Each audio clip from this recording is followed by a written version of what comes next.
Bonjour à tous et bienvenue sur Étoile Guidance.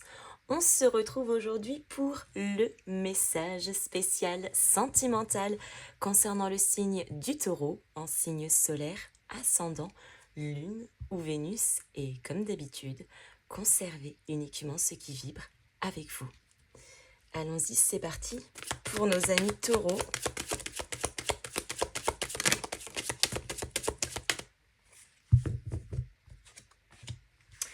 Oh, les âmes sœurs.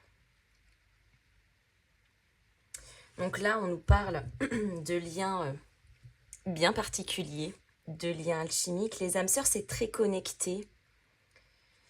C'est très fusionnel aussi.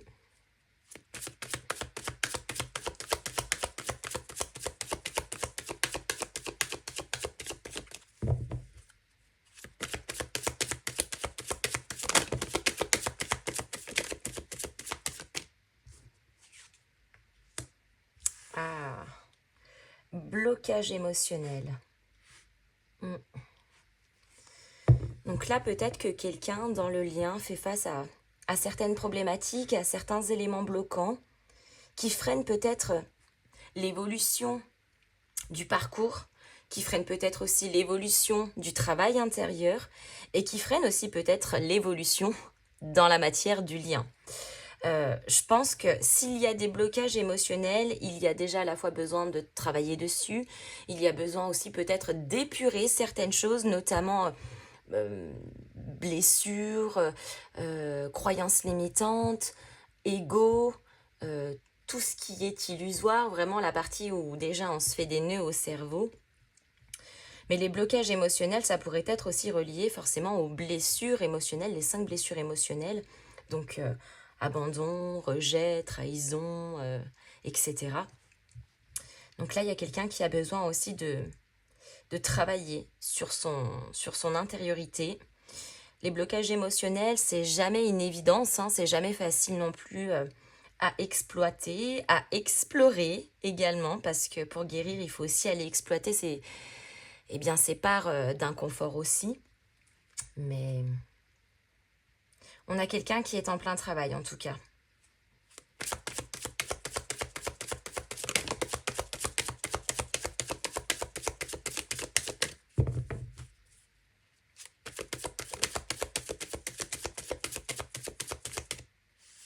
Le contact. Alors là, je pense que c'est quelqu'un qui a besoin de parler. Peut-être de ses problématiques. Quelqu'un qui a besoin de s'exprimer, qui a besoin d'en discuter avec vous. Il y a 2 possibilités ici. Je pense que déjà, vous vous êtes beaucoup interrogé sur la nature du lien qu'on pouvait entretenir avec quelqu'un. Et à côté de ça, on a 2 perspectives. C'est soit la personne en face, effectivement, il y a des problématiques émotionnelles qu'elle est en train de traiter, cette personne-là, et qu'elle a besoin de rentrer en contact avec vous pour en parler, pour vous expliquer certaines choses, peut-être pour avoir besoin de soutien, etc. Ou alors, la personne a déjà fait ce travail-là et passé ce travail-là peut-être à distance, de manière solitaire, avec ce besoin d'introspection personnelle. Et bien après ce passage, la personne a besoin de reprendre contact. Donc je pense que de toute façon ici, dans un sens ou dans un autre, c'est quelqu'un qui a ce besoin de revenir à vous, ce besoin de se rapprocher, de vous retrouver.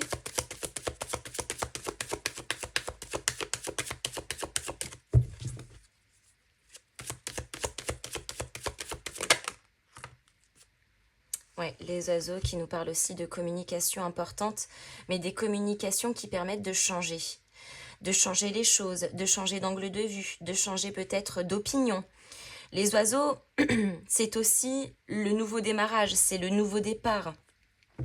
Ça pourrait être aussi relié à l'intérieur, donc ça serait pas étonnant avec la notion des blocages émotionnels aussi d'avoir des échanges qui sont très importants par rapport à son passé, par rapport à certaines problématiques qui permettent d'une manière ou d'une autre de crever aussi peut-être un abcès, d'expliquer, alors je dis pas de justifier, mais d'expliquer certains comportements, certains mots, certaines pensées, certains blocages également. Ouais.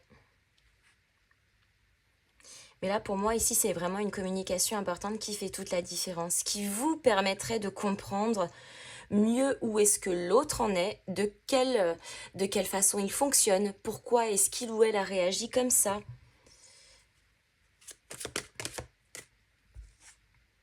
Et on a l'union. Voilà.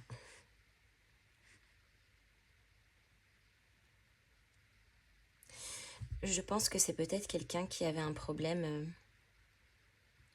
d'abandon. Je suis en train de m'étouffer.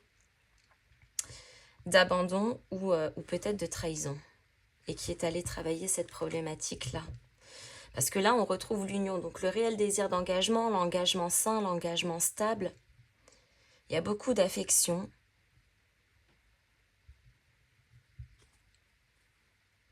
Et on a le deuil. Ouais, je pense que c'est quelqu'un effectivement qui fait le deuil de ses propres souffrances.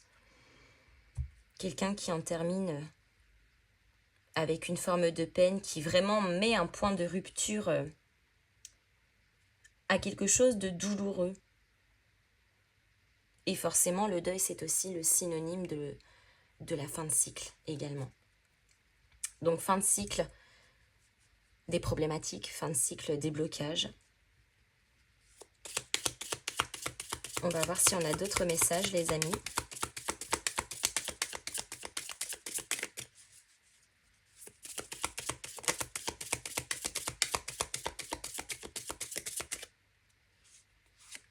Mon jeu est à l'envers. Ah, c'est le début de quelque chose. Le début de quelque chose d'aligné, le début de quelque chose de concret, et qui, à mon avis, part de cette conversation importante.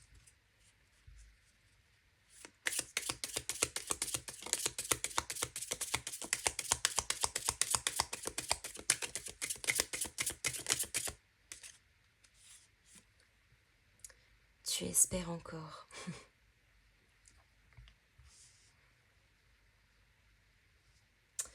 Vous espérez avoir la réponse à vos questions.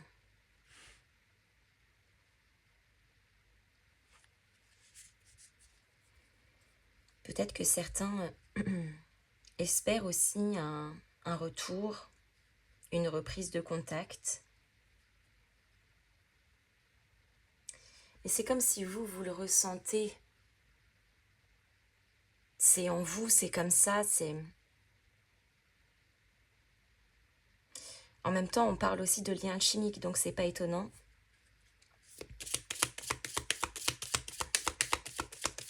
Mais je pense que la notion d'espérer encore, c'est surtout espérer avoir un jour la réponse à nos questions.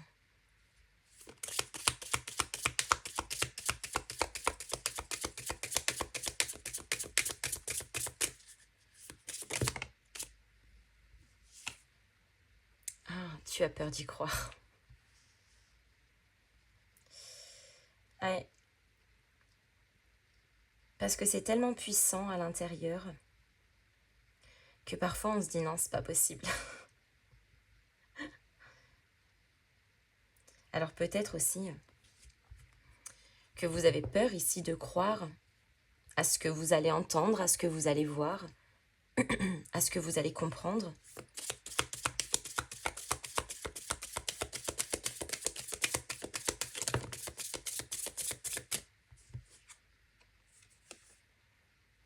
Il attend un signe de toi.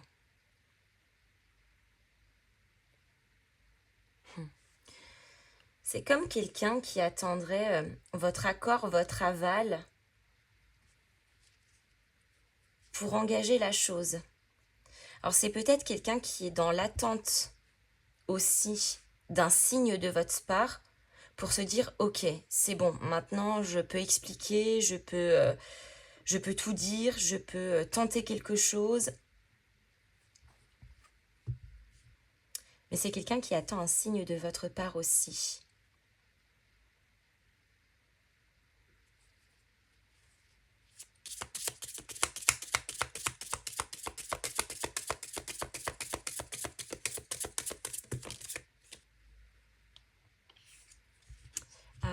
une tierce personne influence la situation.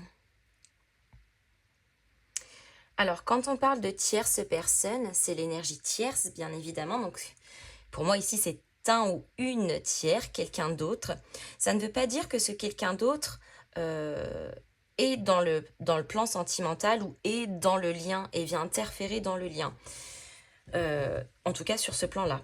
Mais c'est peut-être quelqu'un qui est proche de vous ou de la personne et qui a une certaine influence. Ça pourrait être un ami, ça pourrait être un membre de la famille, ça pourrait être quelqu'un de complètement entre guillemets hors contexte. C'est pas forcément quelqu'un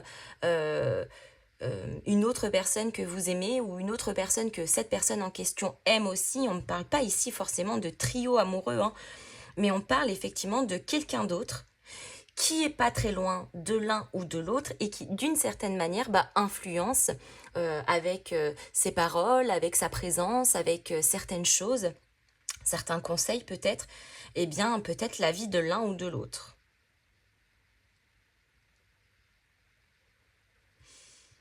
Bon. Ah. Et là on est en train de vous dire écris-lui. Alors, c'est lui ou elle, hein, mais écris-lui. Parce que la personne en question, visiblement, attend comme un signe, comme un petit coucou.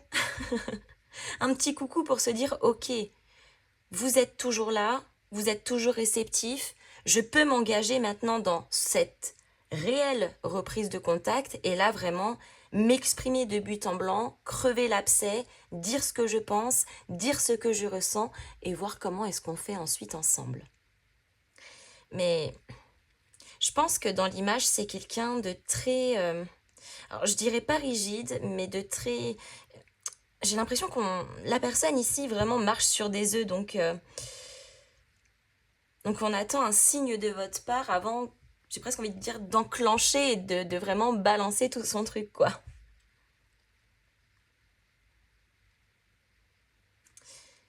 Les amis, je m'arrête ici, j'espère que cette guidance vous aura plu. N'hésitez pas à me mettre vos petits pouces en l'air, à me faire vos retours dans les commentaires, à booster et à partager cette vidéo. Et en attendant, je vous fais à tous de gros bisous et je vous dis à très bientôt.